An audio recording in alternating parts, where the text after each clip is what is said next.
Assalamualaikum warahmatullahi wabarakatuh.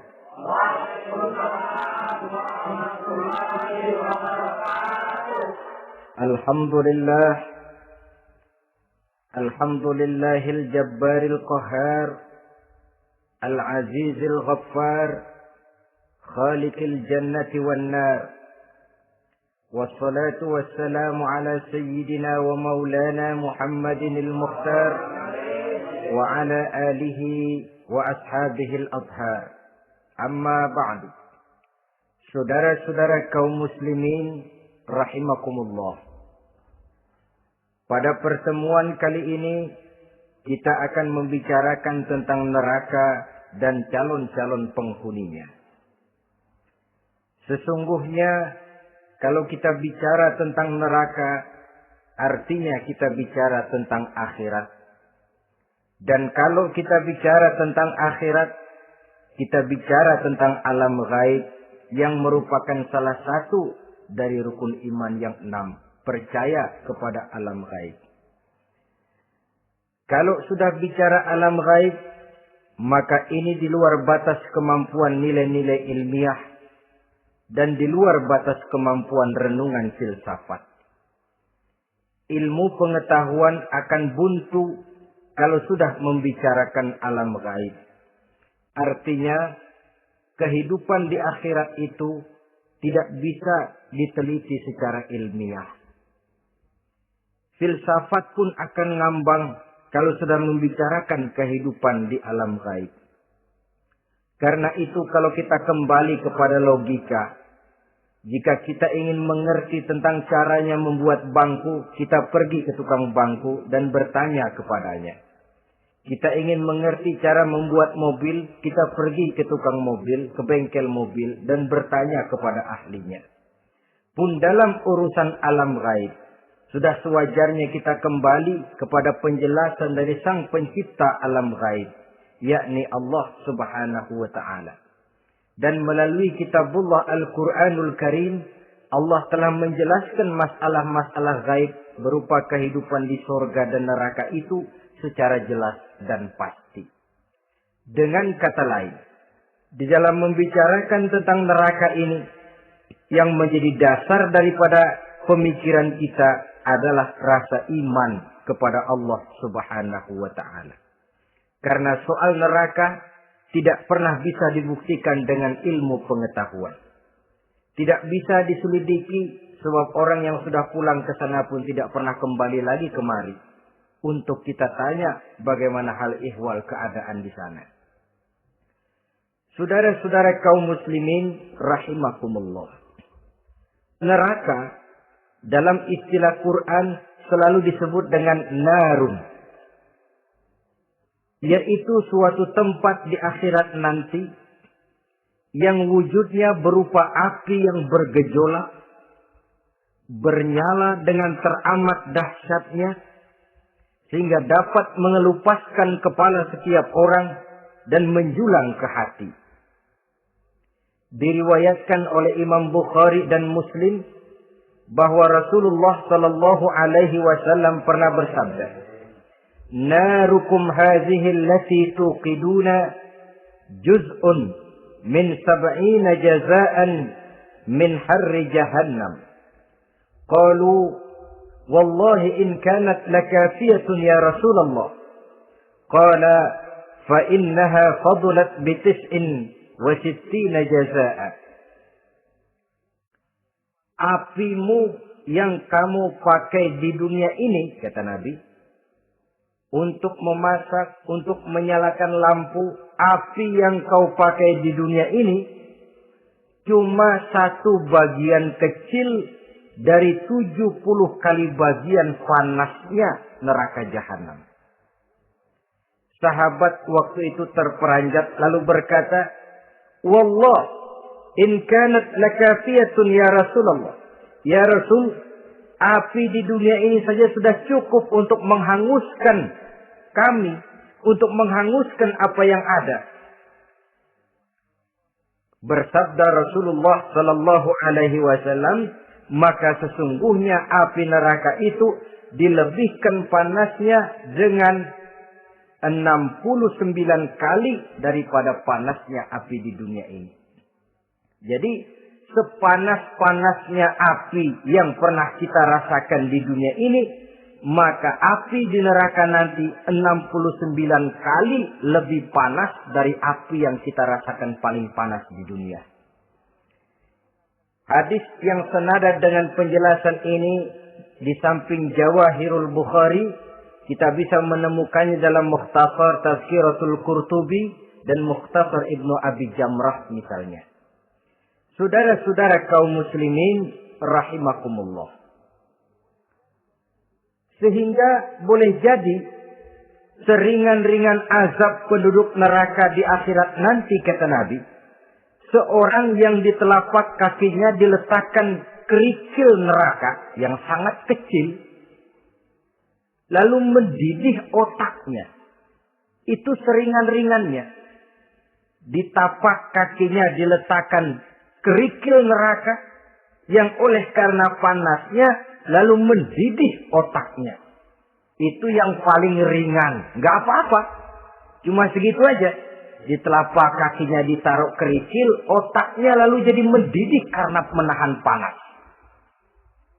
Pantas kalau satu hari Luqmanul Hakim pernah memberikan nasihat kepada anaknya. Kata beliau, anakku, kerjakanlah dosa seberapa kekuatanmu menanggung azab Allah.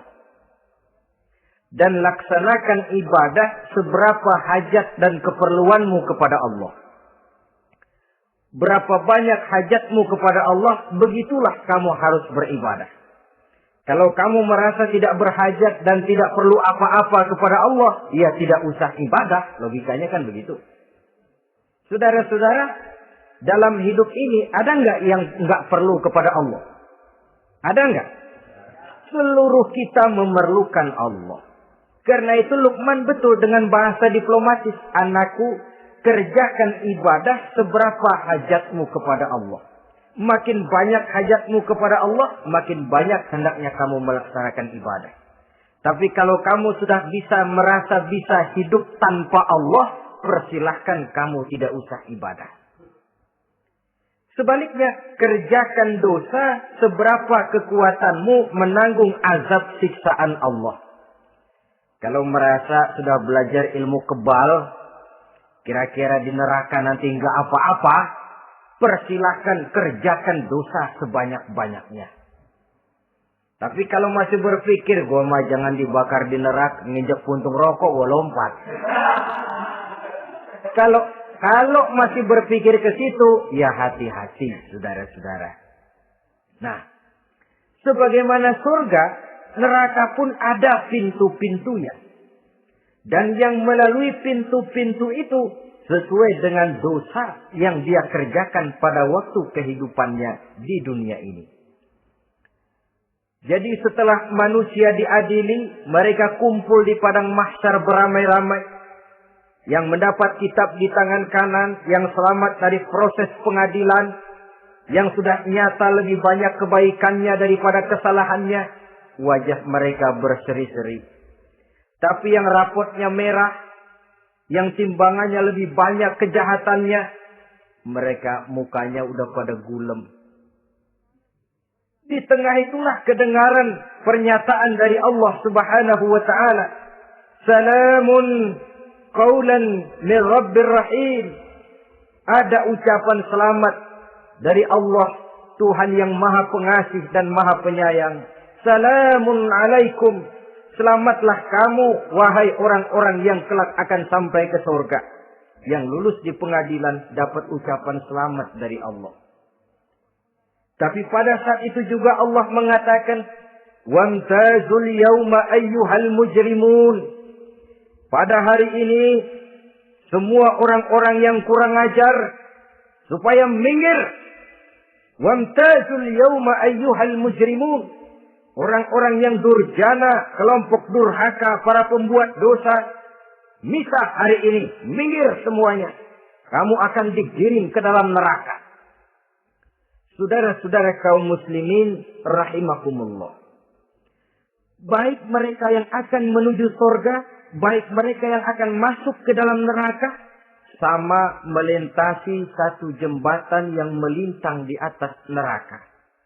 Dalam surah Maryam ayat 71 dan 72. Walaupun jembatan itu tidak digambarkan secara jelas, tapi kita temukan penjelasan Allah sebagai berikut. Wa inna minkum illa wariduha. Kana ala rabbika hatman maqdiyya. Thumma nunajjil lazina taqaw. Wa nazaru zalimina fiha jasiyya. Saudara-saudara, dan tidak ada setiap orang pun kecuali mereka akan melalui api neraka itu. Adapun orang-orang yang bertakwa, mereka diselamatkan oleh Allah. Sedangkan orang-orang yang zalim, mereka terlempar ke dalam jurang neraka. Nah, itu yang dinamakan dengan sirat. Ada memang riwayat menjelaskan bahwa sirat itu kecilnya seperti rambut dibelah 7, tajamnya lebih tajam dari mata pedang. Tapi dalam banyak hal, orang lewat di atas sirat itu bergantung kepada amalannya waktu dia hidup di dunia ini. Maka jangan heran ada orang yang lewat di atas sirat itu seperti kilat. Lep, sudah sampai di surga.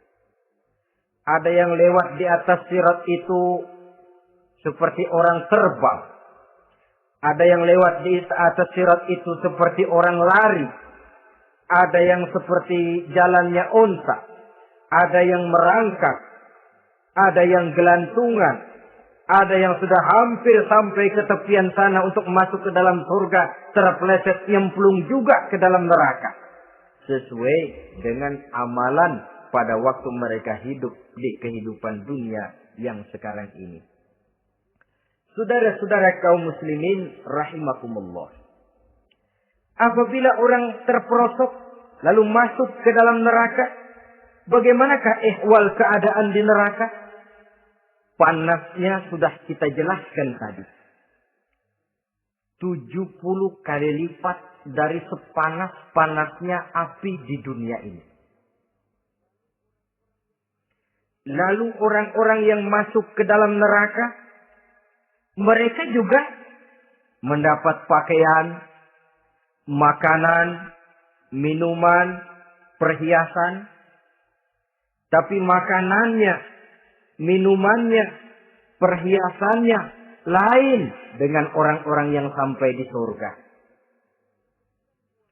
Mereka juga diberikan buah-buahan, sebab di neraka juga ada pohon. Namanya pohon zakum.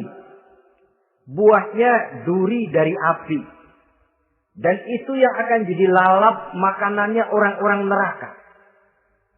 Di dalam surah As-Saffat ayat 64-65 Allah Subhanahu wa taala menjelaskan, "Innaha sajaratun takhruju fi aslil jahim, tal'uha ka'annahu ru'usus sayatin." Sesungguhnya pohon zakum itu adalah satu pohon yang akarnya keluar dari dasar neraka. Yang buahnya seperti kepala setan. Ini sudah untuk bahasa yang sangat menyeramkan ini. Pohon itu tumbuh dari dasar neraka, buahnya mirip kepala setan. Itu akan dijadikan makanannya orang-orang yang ada di dalam neraka. Perhiasannya apa? Surah Al-Insan ayat 4. Inna a'tadna lil kafirina salasilan wa aghlalan wa sa'ira. Sesungguhnya kami sediakan bagi orang-orang kafir itu di dalam neraka segala macam rantai, cambuk-cambuk dan belenggu-belenggu neraka terbuat dari api neraka, siap untuk merantai, membelenggu dan mencambuk mereka. Jadi dikasih perhiasan, lehernya dikalungin rantai, tangannya dipakein belenggu, ada cambuk-cambuk yang seluruhnya terbuat dari api neraka. Begitu mereka sampai ke pintu neraka yang namanya malaikat Zabaniyah, penjaga neraka, udah bukan main gemesnya dah. Ya, nyambutnya nggak ada ramahnya, lain sama malaikat Ridwan, penjaga surga. Ramah, murah senyum, Begitu orang mau masuk surga, salamun alaikum tibtum fadkhuluha khalidin. Keselamatan atas kamu, sungguh kamu telah beruntung. Sekaranglah masuk kamu ke dalam surga dan kekalah tinggal selama-lamanya di sana. Ramah, murah senyum, selamat datang, selamat tiba di tempat yang penuh kenikmatan. Mari persilahkan. Ini malaikat Ridwan. Malaikat Malik, malaikat Zabaniyah lain lagi. Dia nungguin pabrik. Sadis menerima. Matanya melotot. Ini dia. Manusia-manusia kurang ajar. Yang waktu di dunia sudah datang para rasul. Sudah turun agama. Sudah datang Al-Quran tapi belagak pilon. Ini loh. Nih rantai. Belenggu. Lalu dirangkeng, dimasukkan ke dalam neraka. Na'udzubillah, summa na'udzubillah. Saudara-saudara, lalu terpikir oleh kita, kalau begitu panasnya api neraka, sekali lempar orang terus mati dong. Ya enak kalau boleh begitu sih. Begitu dilempar ke neraka terus mati, enak. Ternyata tidak.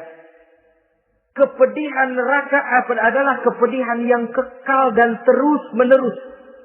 Tidak satu saat pun orang-orang di dalam neraka pernah merasakan kesenangan. Tidak sesaat pun. Kali semenit kayak ngaso. Enggak, terus menerus berada dalam kepedihan yang tiada tara.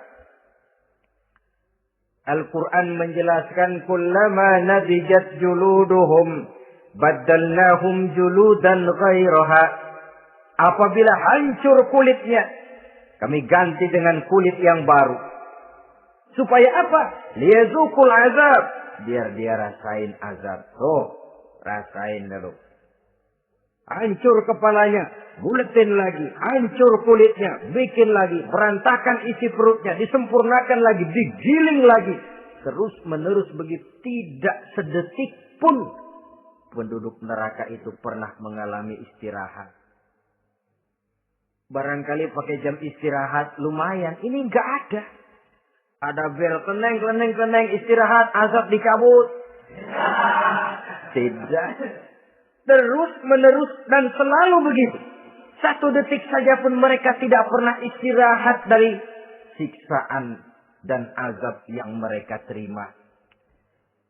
Saudara-saudara kaum muslimin rahimakumullah. Lalu bagaimana keadaan mereka? Ada orang-orang di dalam neraka itu yang dikenakan pakaian dari api neraka. Luar biasa. Dikasih pakaian dinas dari api. Kemudian kepalanya dituangi air yang sedang mendidih. Yang dengan tuangan air itu dihancur luluhkan segala isi perutnya dan kulit-kulitnya. Setelah itu mereka dicambuk dengan cambuk-cambuk dari besi. Apabila mereka hendak keluar dari neraka, mereka dicampakkan kembali ke dalamnya. Dan dikatakan kepada mereka, rasakan siksaan yang membakar ini. Dalam surah Al-Hajj ayat 19 sampai 22, kita bisa simak firman Allah Subhanahu wa taala. Fallazina kafaru qutti'at lahum thiyabun min nar يصب من فوق رؤوسهم الجحيم يسعر به ما في بطونهم والجلود ولهم مقامع من حديد كلما أرادوا أن يخرجوا منها من غم أعيدوا فيها وذوقوا عذاب الحريق نعوذ بالله ثم نعوذ بالله. Diberikan pakaian dari api, melolong menyayat dia, memilukan, merintih dan meraung-raung. Lalu kepalanya diguyuri dengan air yang sangat mendidih. Hancur luluh isi perutnya. Masih dicambuk lagi dengan cambuk-cambuk dari besi. Mereka merambat. Mereka meraung. Mereka hendak lari. Mereka ingin keluar dari neraka. Tapi tiap kali mereka merambat ingin keluar, ditarik lagi. Kalau cari kita, ayo, mau kemana lo? Apa kata malaikat penjaga neraka? Zuku azabal harik. Rasa ini. Makan pencarian lo waktu di dunia. Saudara-saudara. Lalu ada pula siksaan penduduk neraka itu. Di mana dahi, lambung, dan punggung mereka dipanggang dengan api neraka. Allah karim. Kita di dunia ini tertusuk paku saja waktu berjalan. Sudah bukan main pedihnya. Tertusuk duri saja. Sudah bukan main pedihnya. Ini punggungnya, lambungnya. Macam disate, dipanggang dari api neraka. Dalam At-Taubah ayat 35. Kita temukan firman Allah. Fi nari jahannama. Fatukwa biha ibahuhum. Wa junubuhum. Wa zuhuruhum. Na'udzubillah. Summa na'udzubillah. Kemudian ada pula penduduk neraka itu. Yang disiksa. Lehernya diikat dengan rantai. Mereka spontan diseret-seret dengan sekeras-kerasnya. Dan dilemparkan ke dalam lautan air yang sedang mendidih. Kemudian mereka dibakar dalam api yang bergejolak dan menyala-nyala. Pada surah Al-Mu'min ayat 71 dan 72 Allah Subhanahu wa taala menjelaskan, "Izil aghlalu fi a'nakihim was-salasil yushabuna fil hamim thumma fil nari yusjarun." Ketika belenggu dan rantai dipasang di leher mereka supaya mereka diseret ke dalam air yang sangat panas. Kemudian mereka dibakar dalam api. Ada lagi penduduk neraka yang dipegang jambulnya. Lalu diseret ke tengah-tengah neraka. Kemudian kepalanya digerujugi dengan air yang mendidih. Seperti yang dijelaskan dalam surah Ad-Dukhan. Ayat 47 dan 49. Pendeknya azab dan siksaan neraka itu sesuailah dengan amalan dosa yang dikerjakan manusia pada waktu kehidupan di dunia ini.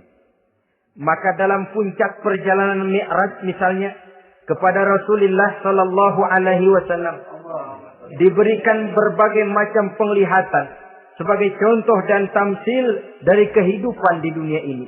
Sejak dari penglihatan di jalan sampai kepada penglihatan surga dengan segala kenikmatannya dan neraka dengan seluruh azabnya.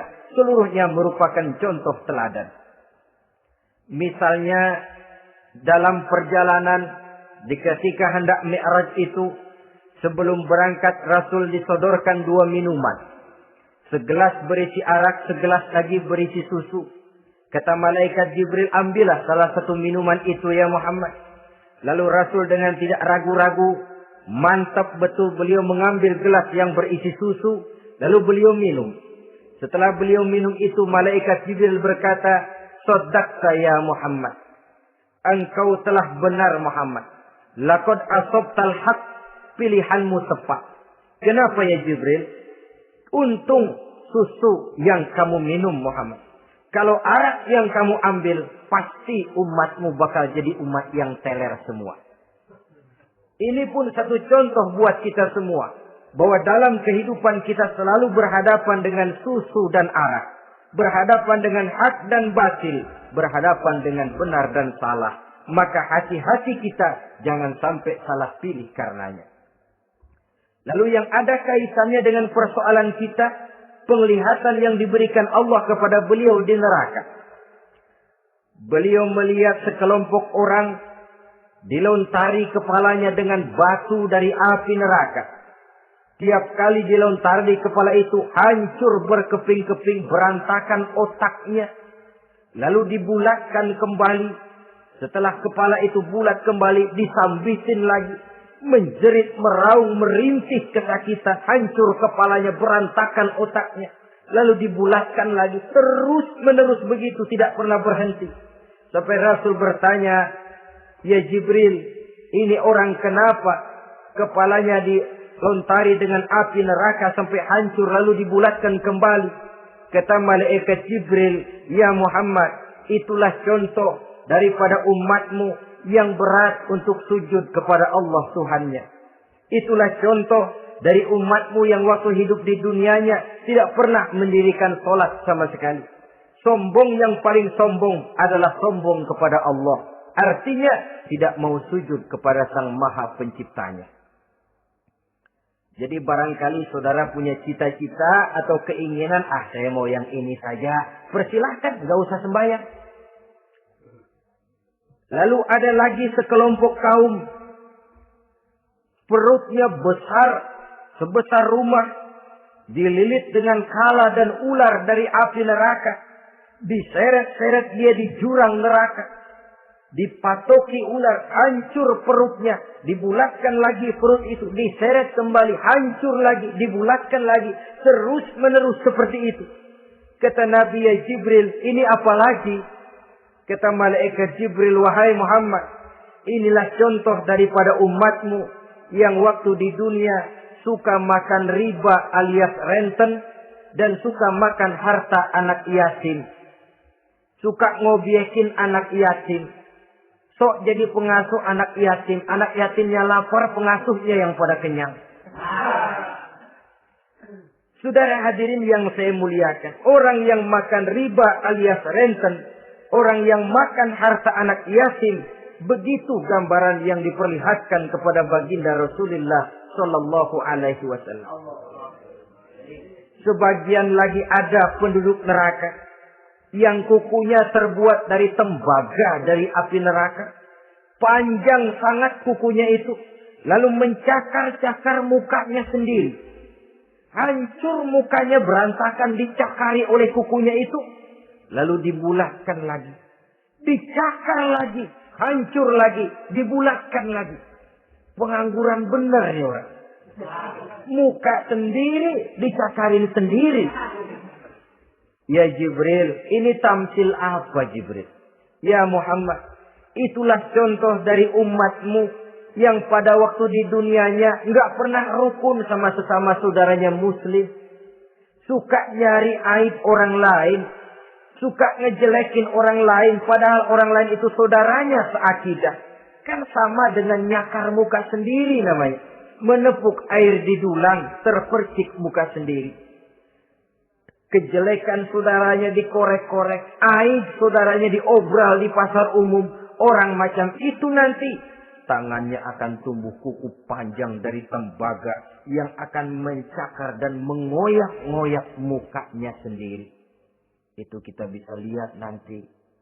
Oh ini yang waktu di dunia suka ngorek-ngorek kesalahan orang tuh. Lagi pada nyakarin mukanya. Oh begitu.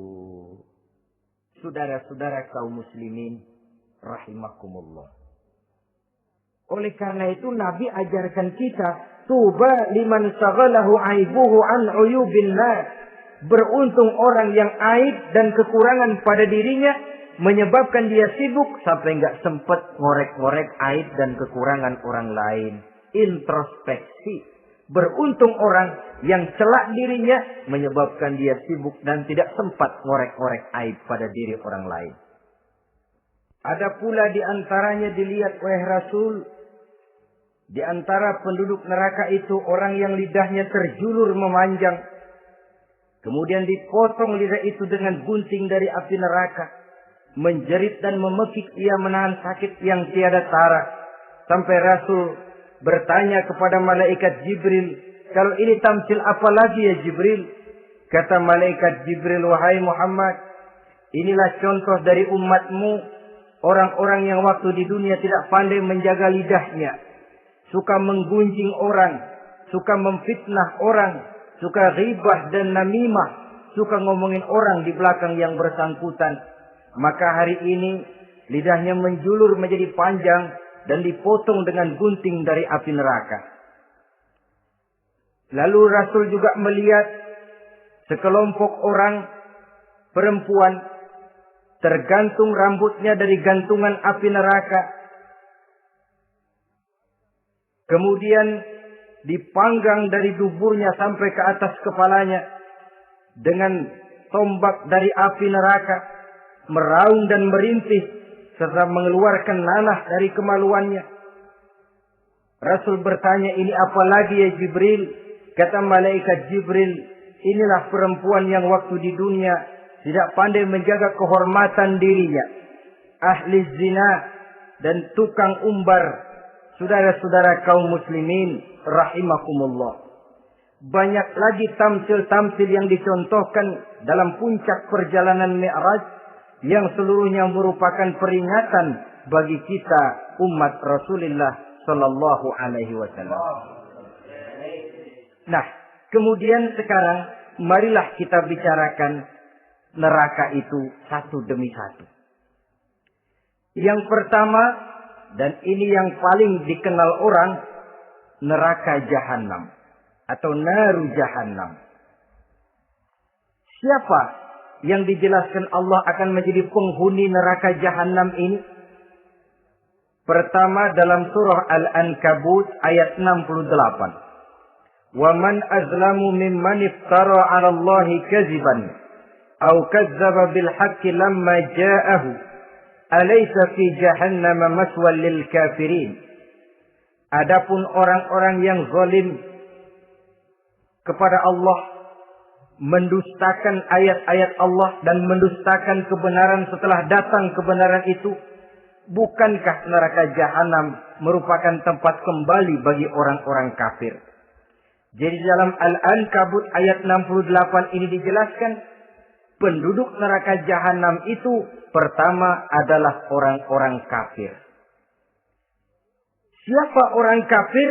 Menurut keyakinan akidah kita, setiap orang di luar Islam adalah kafir. Kemudian yang kedua, dalam surah Al-Hijr ayat 42 dan 43, penduduk neraka Jahannam itu, inna ibadi laisa laka alaihim sultanun illa man ittaba'aka minal ghawin wa inna jahannama la maw'iduhum ajma'in.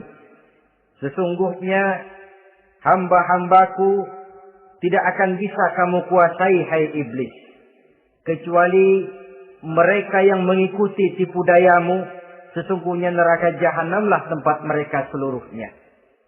Kalau kita perhatikan ayat ini, maka penghuni neraka Jahannam yang kedua adalah para pengikut setan. Para pengikut setan dengan seluruh ajaran-ajaran yang dilancarkan oleh setan. Padahal pada saat hendak masuk neraka, setan jelas cuci tangan. Tugasnya cuma bagaimana mencari pengikut sebanyak-banyaknya yang akan nemenin dia di neraka nanti. Tapi pada saat orang digiring ke dalam neraka, setan cuci tangan. Mungkin orang menuntut, setan, gue ngikutin lu, sekarang kenapa jadi kemari? Nah, gue bilang juga apa? Kata setan, gue bilang juga apa, lu kenapa ngikutin?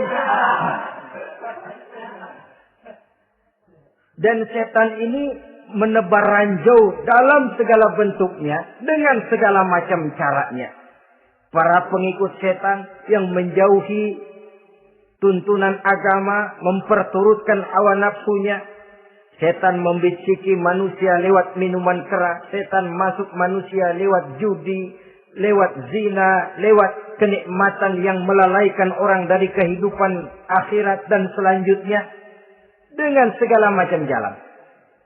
Kadang-kadang dalam ibadah setan juga masuk. Kalau tidak ditimbulkannya takabur, ditimbulkannya sikap ujub dalam diri kita. Timbul rasa diri lebih benar dari orang lain. Dan ini jelek. Timbul rasa nganggap enteng orang lain. Itu kan ujub. Nggak dikelihatannya orang. Cuma hatinya aja ngomong sendirian. Kalau gue lihat di kampung ini nggak ada yang kayak gue. Bayangnya kayak ibadahnya kayak udah aing pang paling nak ya di dia. Itu juga bisikan iblis. Dan dia tidak segan-segan mengaku jadi Tuhan iblis itu. Dan ini diceritakan dalam kehidupan Sayyidus Syekh Abdul Qadir Jailani. Ketika beliau sedang ibadah di mihrab dalam masjid, datang seberkas sinar. Sinar itu ngomong, ya Abdul Qadir, ana rabbuk.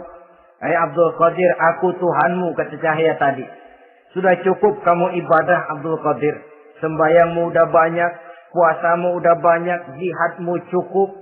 Maka mulai sekarang berhenti dah ibadah. Aku bolehkan kepada kamu segala yang dilarang.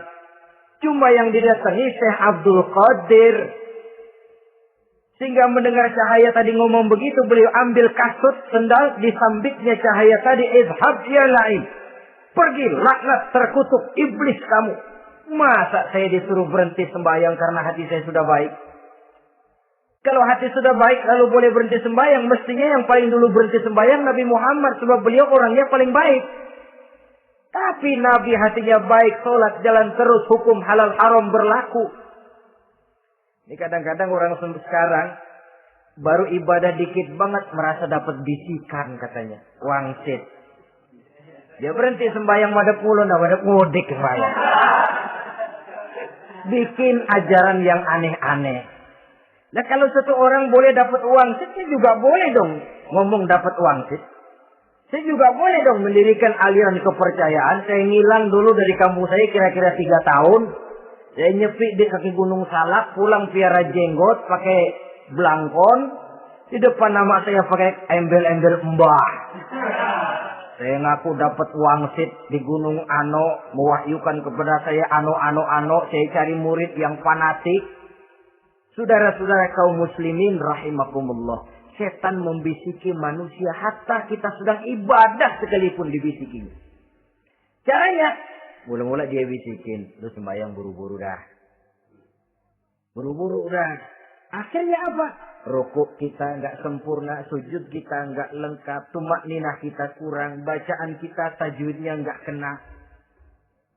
Kalau itu bisa kita atasin, kita sembahyang sebagaimana yang seharusnya. Dia bisikin lewat jalan lain lagi. Suruhnya yang pendek-pendek aja dah. Atau habis sembahyang udah 3, udah jangan pakai wirid, jangan pakai zikir. Dengan segala macam jalan. Dibisikinya was-was ke dalam diri kita. Hingga ada satu riwayat walaupun dhaif, tapi ini baik untuk dijadikan pelajaran. Konon iblis itu kalau subuh keliling dia. Bawa kulit kambing, jarum, sama tepung. Ditanya orang, iblis ini buat apa? Oh, kulit kambing. Gunanya tahu nggak? Kalau begitu subuh, sudah muazzin bilang, as-salatu khairum minan naum. Salat lebih baik daripada tidur.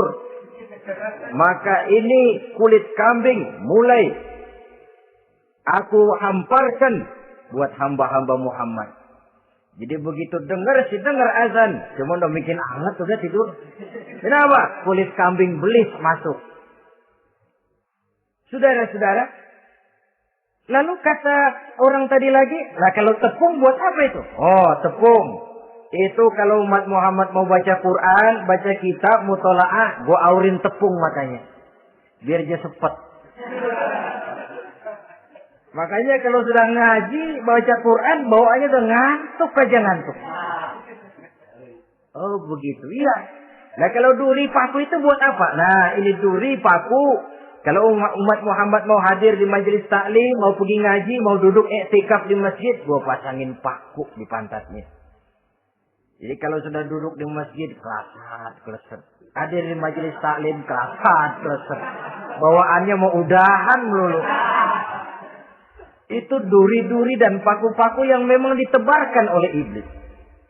Saudara-saudara kaum muslimin rahimakumullah. Jadi para pengikut setan dengan segala macam perangkapnya ini pun. Ya perangkap setan itu ya dunia. Dunia itu ya isinya harta, tahta, wanita. Kan perangkap dunia itu. Harta, tahta, wanita. Ini sering bikin orang buta. Perangkap dunia. Dan merupakan perangkap setan sekaligus. Nah yang ketiga. Penghuni neraka jahanam adalah para pembuat dosa, orang-orang yang durhaka. Dalam Thaha ayat 74 Allah menjelaskan, "Innahu may ya'ti rabbahu mujriman fa inna lahu jahannam." Sesungguhnya orang-orang yang datang menghadap Allah dengan berlumuran dosa, maka sesungguhnya bagi mereka adalah neraka jahanam. Dan yang keempat, penghuni neraka jahanam orang yang kufur nikmat. Tidak cuma kufur iman, tapi kufur nikmat bisa menyebabkan orang masuk neraka jahanam. belum pernah merasakan dalam hidupnya bahwa Allah memberikan nikmat kepadanya, bagaimanapun besar karunia dan nikmat itu. Dalam surah Ibrahim ayat 28-29 Allah menjelaskan, alam tara ilal ladzina baddalu ni'matallahi kufran wa ahallu qaumahum darul bawar jahannama yaslaunaha wa bi'sal qarar. Tidaklah engkau perhatikan, tidaklah kau lihat orang-orang yang mengganti, menukar nikmat Tuhannya dengan kekufuran. Diberikan nikmat berupa Islam, digantinya dengan kekufuran. Dia tidak tahan kesengsaraan dunia lalu memilih kesengsaraan akhirat. Padahal kesengsaraan akhirat lebih abadi dari kesengsaraan dunia. Ada orang yang gak tahan miskin dunia, lalu menjatuhkan pilihan lebih memilih miskin akhirat. Ya Allah, keliru besar. Karena gak tahan hidup miskin di dunia, ada yang nawarin ngasih supermi 3 bungkus, iman helap. Ada yang ngasih beras, pindah agama. Ada yang bawain pakaian bekas, tukar akidah, pindah iman. Innalillah. Ditukar kemiskinan dunia dengan kemiskinan akhirat. Padahal kemiskinan dunia berapa tahun? Setahun umur manusia. Sepanjang-panjang umur orang sekarang kan. 100 tahun udah jarang umur orang sekarang. 70 aja udah cakep tuh. Sebenarnya kalau 70 tuh ada jatah lebih tuh 7 tahun. Toh kalau ikut Nabi 63 tahun kan. Nabi wafat. Kalau kita sudah umur 70 tuh ada jatah ekstra 7 tahun. Oh ya, dimanfaatkan baik-baik mestinya. Taruhlah kemiskinan dunia, bagaimanapun melaratnya dunia, bagaimanapun sengsaranya dunia, cuma sebatas umur kita. Tapi kalau nikmat Islam ini harus kita tukar dengan yang lain. Baddalu ni'matallahi kufran. Menukar, mengganti nikmat yang diberikan Allah dengan kekufuran. Artinya kita menukar kemiskinan sementara dan kita memilih kesengsaraan dan kemiskinan abadi. Di akhirat kita miskin, di neraka kita miskin, miskin abadi. Di neraka kita sengsara, sengsara abadi. Saudara-saudara kaum muslimin rahimakumullah. Itu neraka jahanam. Yang kedua dinamakan neraka jahim. Siapa mereka ini para penghuninya? Siapa mereka ini para penghuninya? Pertama dalam surah At-Takatsur, yaitu orang-orang yang bermegah-megah dengan dunia, menumpuk-numpuk harta, lalu lupa dengan kesibukan harta itu, lupa kepada kehidupan yang akhirat nanti. Alhaakumut takatsur hatta zurtumul maqabir kalla sawfa ta'lamun thumma kalla sawfa ta'lamun kalla law ta'lamuna ilmal yaqin la tarawunnal jahim. Kamu telah lalai akibat apa? At-takatsur. Ini penyakit pertama yang menyebabkan orang sampai ke neraka jahil. Penyakit takatsur. Dan itu penyakit zaman sekarang. Berlomba-lomba dengan kemegahan materi. Berlomba-lomba dengan kemegahan dunia. Padahal kalau urusan itu kita berlomba, tidak akan pernah sampai finish. Percayalah itu. Tidak akan pernah finish. Sebab kemegahan dunia siklus, lingkaran setan. Kita anggap kalau punya duit 1 juta tenang. Punya 1 juta berubah pikiran. Lain lagi. Kita anggap kalau punya mobil enak. Sudah punya mobil, lain lagi problemnya. Kita anggap kalau rumah sudah gedung, enak hidup. Punya rumah gedung, lain lagi problemnya. Makanya pesan Nabi kalau ingin hidup tenang, urusan dunia lihat ke bawah, urusan akhirat lihat ke atas. Sering dicontohkan kalau punya mobil, bilang alhamdulillah kita punya mobil, tangga kita cuma punya motor. Kata yang punya motor, syukur banget kita punya motor, tangga kita punya sepeda doang. Kemana-mana kekejek mulu. Dayung. Kata yang punya sepeda, alhamdulillah kita punya sepeda, tetangga kita cuma jalan kaki, kemana-mana ngetuk mulu. Kata yang jalan kaki, alhamdulillah masih bisa jalan, tangga kita sebelah lumpuh bertahun-tahun gak kemana-mana. Kata yang lumpuh, alhamdulillah masih hidup, tangga kita kemarin mati gak balik lagi. Itu dalam urusan dunia. Sehingga sifat takasur ini hilang. Tapi urusan akhirat, lihat ke atas. Kalau dia begitu sibuknya bisa jaga sholat, kenapa saya tidak? Kalau dia hidupnya sederhana, rajin sedekah, kenapa saya yang lebih kok enggak sanggup? Kalau dia bisa baca Quran, kenapa saya enggak? Lalu timbul gairah ingin mencontoh. Mencontoh orang dalam urusan ibadah menimbulkan ketenangan jiwa. Dan itu ada garis finisnya. Tapi kalau yang lumpuh lihat yang bisa jalan, lihat yang naik sepeda, yang sepeda naik punya lihat motor, sudah punya motor lihat mobil, lihat pesawat terbang, lihat kereta api. Kapanlah awaknya mau bersyukur? Yang ada kurang saja padahal nikmat itu tidak pernah berhenti. Bukan dilarang orang kaya. Tetapi perlombaan memperkaya diri itu yang dilarang. Karena kalau sudah perlombaan namanya jor-joran sifatnya. Prinsipnya tujuan menghalalkan cara ini yang dijaga oleh agama.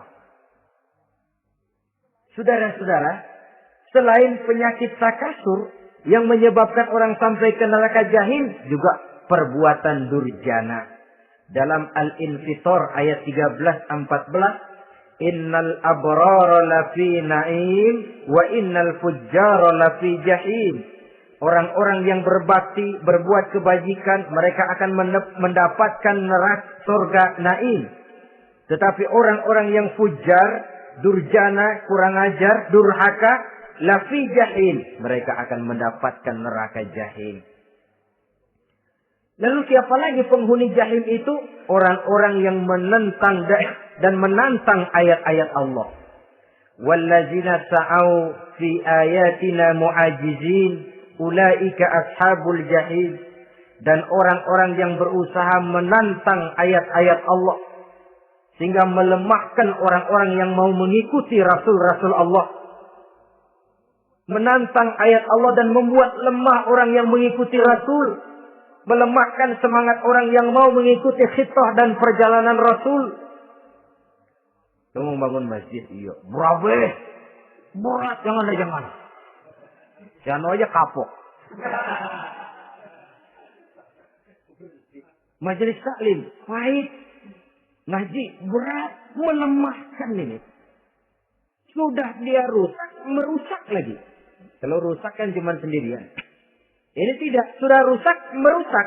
Mu'ajizin. Melemahkan orang-orang yang mau mengikuti ayat-ayat Allah. Dan itu tidak jarang zaman sekarang ini. Orang yang melemahkan semangat kita dalam berjuang menegakkan kebenaran.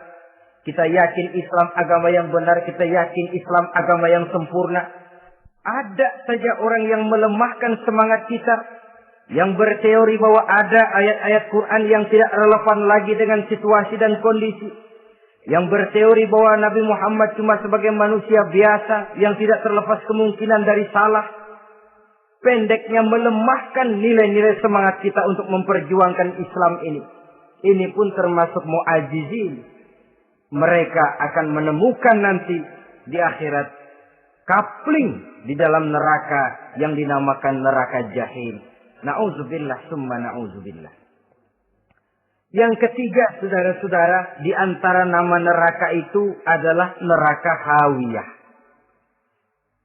Siapa penghuni neraka hawiyah ini?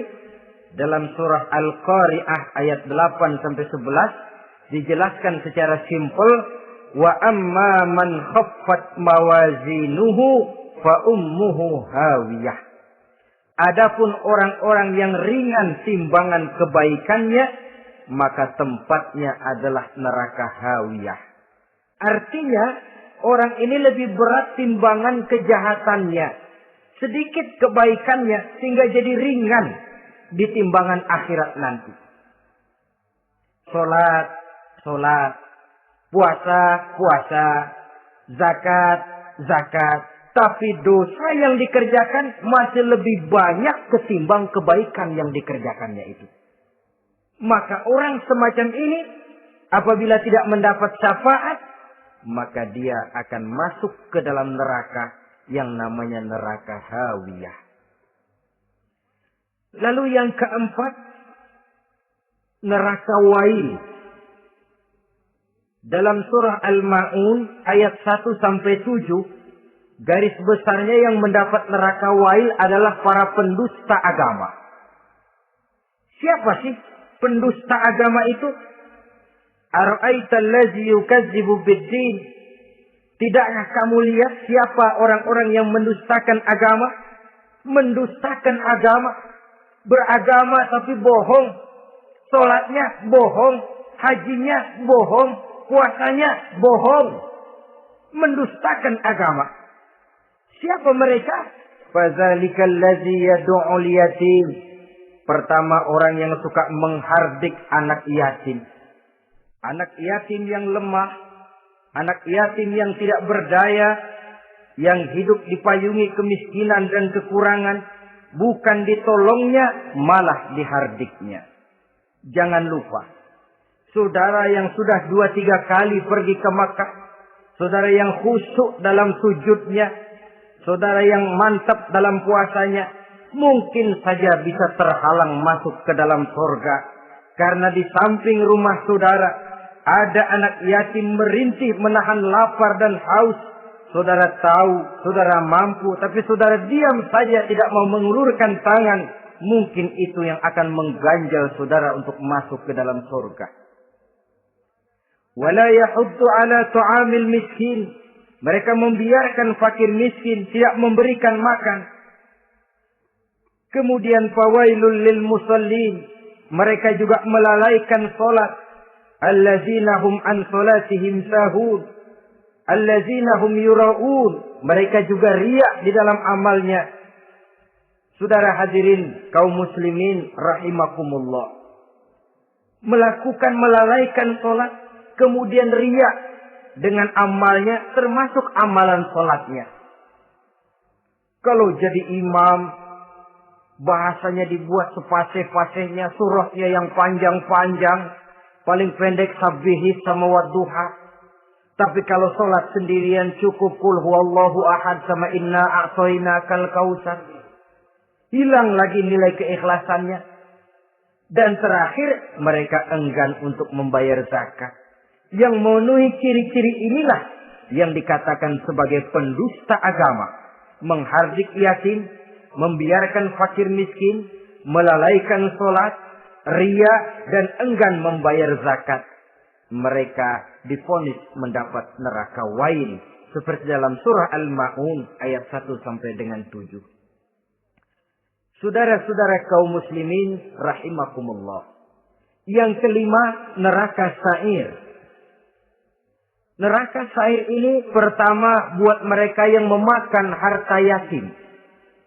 Kalau tadi tidak mau membantu, ini malah membantu tapi tujuannya malah ngobyekin anak yatim. Mereka yang memakan harta yatim dalam An-Nisa ayat 10. Innal ladzina ya'kuluna amwalal yatama zulman innama ya'kuluna fi butunihim nara wa sayaslawna sa'ira. Sesungguhnya orang-orang yang memakan harta anak-anak yatim dengan zalim, mereka sebenarnya telah memakan neraka, memasukkan api neraka ke dalam perutnya. Mereka akan dilontarkan ke neraka sa'ir. Selain itu, orang-orang yang mengingkari apa yang diturunkan oleh Allah Subhanahu wa Ta'ala, mengingkari kebenaran Quran, mengingkari Rasul, pendeknya mengingkari Islam, dijelaskan dalam surah Luqman ayat 21. Yang keenam, saudara-saudara, yang dinamakan dengan neraka lago namanya. Pertama, untuk pembangkang dan orang yang menjauhi agama. Yang kedua, orang yang berpaling dari kebenaran. Dan yang ketiga, orang yang suka menumpuk-numpuk harta dan menyimpannya. Tidak mau membayar zakat, infak, apalagi sedekah. Ini kita temukan penjelasannya dalam surah Al-Ma'arij ayat 15 dan 17. Yang ketujuh dinamakan neraka Sakor. Siapa penghuni neraka Sakor ini? Pertama, orang yang tidak pernah sholat. Yang kedua, tidak pernah memberi makan orang-orang miskin. Yang ketiga, ahli membicarakan yang batil. Strategis betul dia, ulung kalau sudah mengatur kebatilan. Kemudian yang keempat, orang yang mendustakan hari akhir. Dalam surah Al-Muddatsir ayat 42 sampai 47, kepada penduduk neraka Sakor ditanya, "Ma salakakum fis Sakor?" Apa yang menyebabkan kamu masuk ke dalam neraka Sakor? Qalu lam naku minal musallin wa la naku nut'imal masakin wa kunna nakhudu ma'al khaidin wa kunna nukazzibu yaumaddin. Mereka menjawab, kami di dunia tidak pernah sholat, tidak pernah memberi makan fakir dan miskin. Kami selalu berkumpul dengan orang-orang yang batil dan membicarakan kebatilan, dan kami mendustakan adanya hari akhir. Yang kedelapan, yang terakhir adalah neraka Hutamah.